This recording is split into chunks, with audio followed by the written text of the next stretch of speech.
Welcome back. Next year marks the 50th anniversary of the extremely sought after and iconic Audemars Piguet Royal Oak. The watch, which was launched in 1972 as the most expensive stainless steel watch, was, as many of you will be aware, designed by the late great Gerald Genta. The design, just like that of the Rolex Submariner, has predominantly remained the same with only minor tweaks over the many decades, simply because it's pretty much perfect.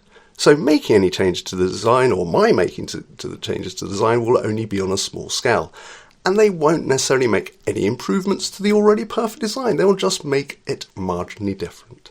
I did, however, set myself a handful of goals for this redesign. Though it will be the golden anniversary next year, the watch was introduced as a steel model, so it must remain stainless steel for this special edition. Though I still want to find an artistic way of tying in the golden part of the anniversary. Next, I must follow the design influences of Gerald Genta, taking into account his love for shapes, humour and the many different eras such as the Deco period. So the first thing I did was go back in time to the 1970s. What was the fashion, the colours, the patterns? You get the picture. If you are old enough to remember the 1970s, then you will likely remember lots of circular and swirly patterns used for almost everything. So I thought I could use circles in place of the more rectangular lugs along the bracelet, like this.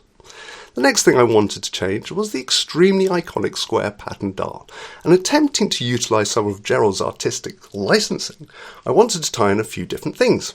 The first thing that came to mind were bees. I quite like the uniformity of the hexagons in a honeycomb.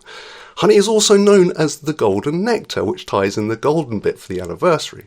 Also, if any of you recollect, pretty much throughout the 70s, there was news of killer bees taking over in abundance and reaping havoc after some mutant crossbred bees escaped a laboratory.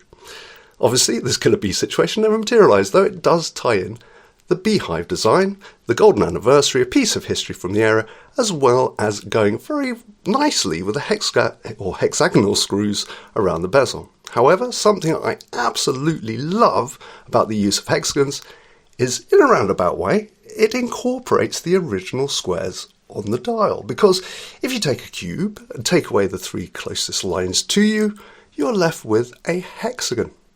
Now we have our shapes, we need a colour for the dial. The first series of Royal Oak had the iconic dark blue dial, which is more of a grey blue under natural light.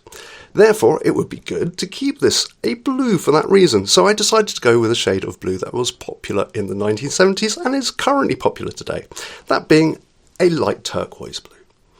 As the newly designed dial is more imposing than the original, I needed to make the hands and markers marginally wider so they are more legible, but slightly shorter to compensate for that additional width, like this. And finally, to counterbalance the dial and bracelet, I changed the date wheel from a square to a circular one like this. So there we have it, my concept for the 50th anniversary edition of the Audemars Piguet Royal Oak. Thank you for watching. See you in the next one.